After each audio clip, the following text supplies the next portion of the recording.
герой України сидить на позиції, тебе, звісно, будуть чтити, їбать ти трофей, нахуй. І тебе, блядь, звісно, самий їбейший підрозділ поїхав теж штурмувати. Звісно, вони все спланували цей штурм, щоб взяти цю посадку, бляха, де сидить, блядь, герой України. Йобаний рот. Ну, позицію взяли, правда, всі вмерли.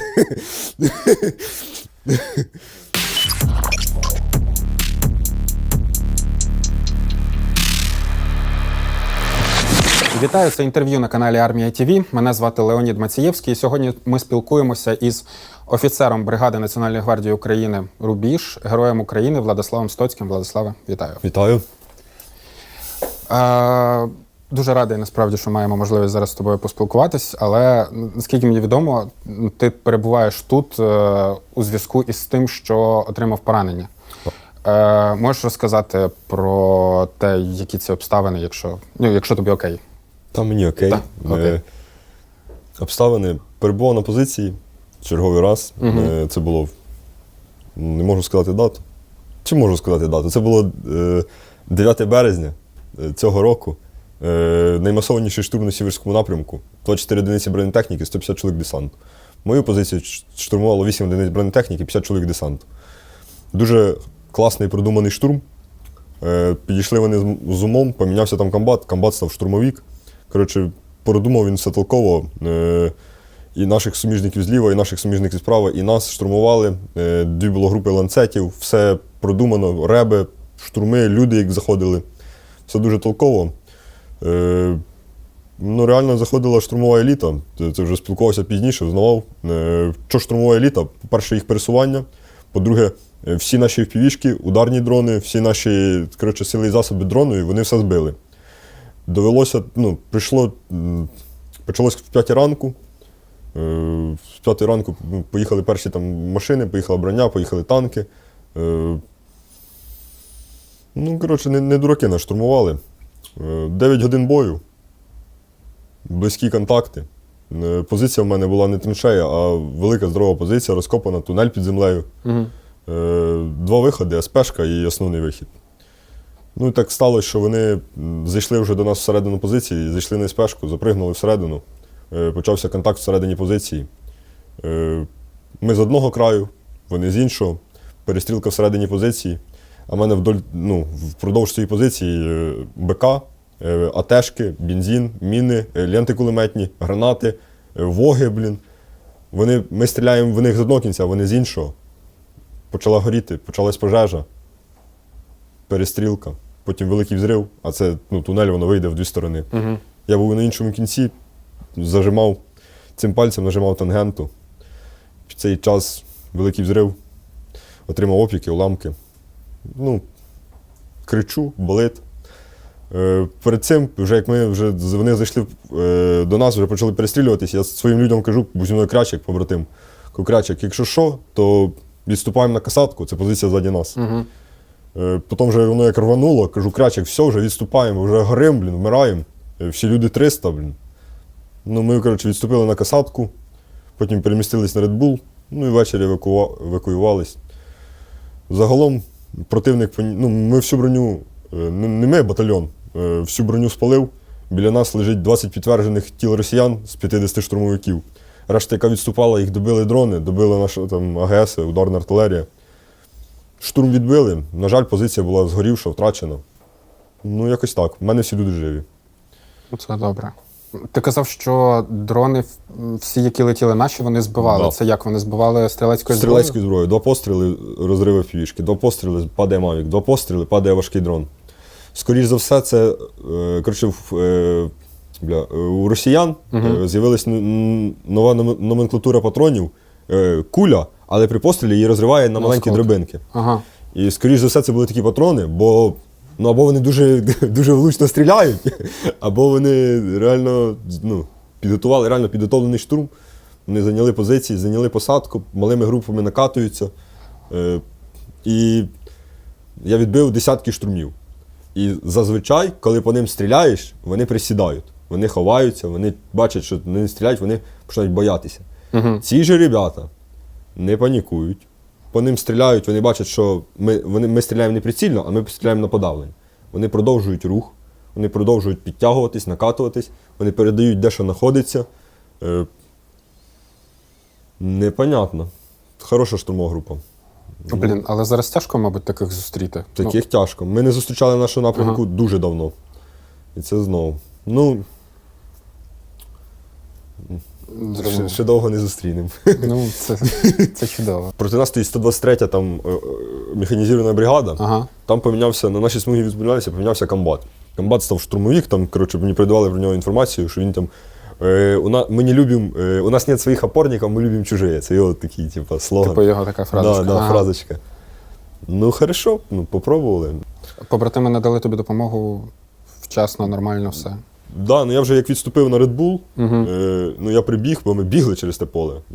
Прибігли через поле, я вже, в мене опіки обличчя, опіки очей, я закрив очі. В мене були зі мною 5 колумбійців на позиції. У мене на позиції 9 чоловік, з них 5 колумбійців. Ага. Серед них одна жінка, Нана. Вона почала мене, має позивний вогонь, і іспанською вогонь то фуего. Вона фуего, фуего, фуего, фуего, почала мене хлопати. Я думаю, чого не хлопаю? Відкриваю, а в мене, знаєте, пляма крові, що швидко збівчується. Вона така чикс, я такий опа, давай, вона мене розрізає бойову рубашку, розрізає куртку.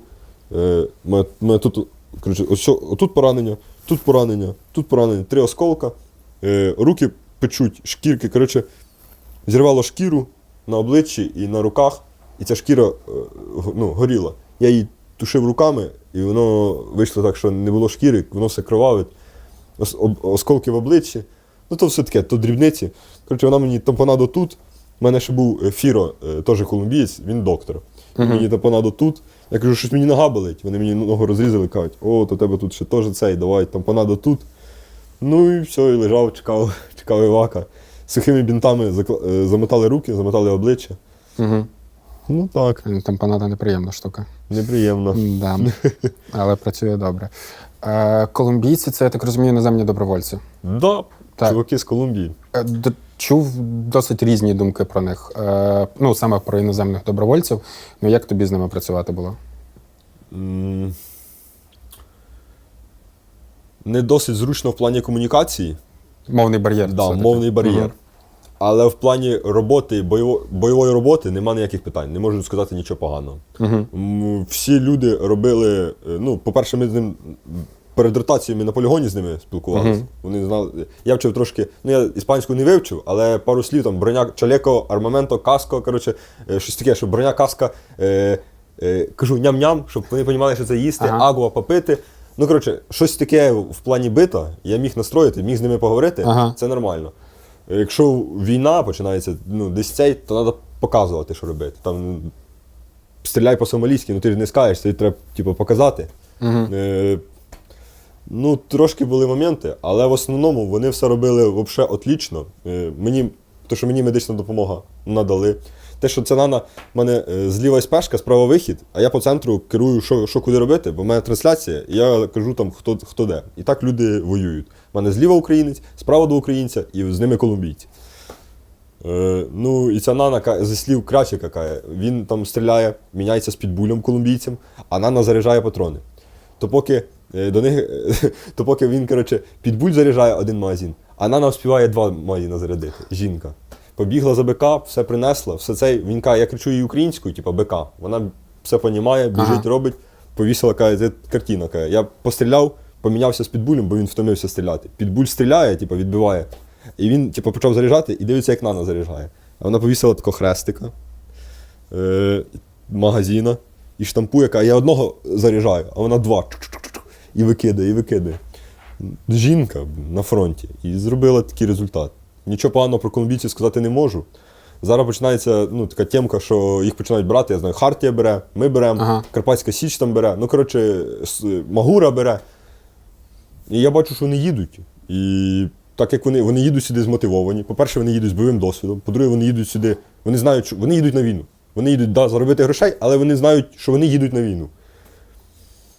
І зрівняти з мобілізованими, ну, так я краще брав би колумбійців, знайшов би перекладача, і ці чуваки йдуть, я йду воювати, хоч навіть за гроші він йде воювати. А чувак, який привезе мобілізованого, якого там він не хотів, але попав, то я краще брав би колумбійців, тим паче платять їм ті самі гроші, ну, не бачу в них взагалі ніякої проблеми. Ну, да. Ти казав, бій тривав 9 годин, так? Да. Як зброя витримує стрілецька? Ніяк. Ніяк? Треба її на ходу чистити. Ну, заклинуло. Коротше, калашів, оцей підбуль прибігає з калашом, він димить, він Ага. загорівся. У нього ще дерев'яний стара версія, дерев'яний приклад, він пішов диміти, нагрівся, він його викинув, воно димить. Каже, давай його нахуй, давай десь оцей, щоб дим піднімається. Він його десь виніс, почав там тушити, щось замотав, я не знаю, що він з ним робив. Ну, коротше, зброя не витримувала, зброю на ходу чистили, розбирали, міняли. Був трофейняк, ми трофейною. Потім мінялись між собою. Всі не можуть працювати. Тобто хтось сидить, заряджає, той, хто заряджає, його автомат вільний. Отак мінялись. Ну, зброя кипіла конкретно. Да. В ці моменти, коли такі масовані штурми, проблеми зі зв'язком бувають? Проблеми зі зв'язком. Ну, маю на увазі радіостанції. Радіостанції завжди поміха.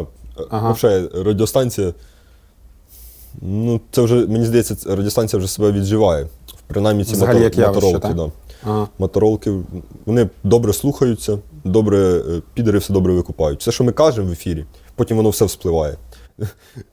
Герой України сидить на позиції, тебе, звісно, будуть вчити, їбать ти трофей, нахуй. І тебе, блядь, звісно, самий їбейший підрозділ поїхав теж штурмувати. Звісно, вони все спланували цей штурм, щоб взяти цю посадку, бляха, де сидить, блядь, Герой України. Йобаний рот. Ну, позицію взяли, правда, всі вмерли. Це добре.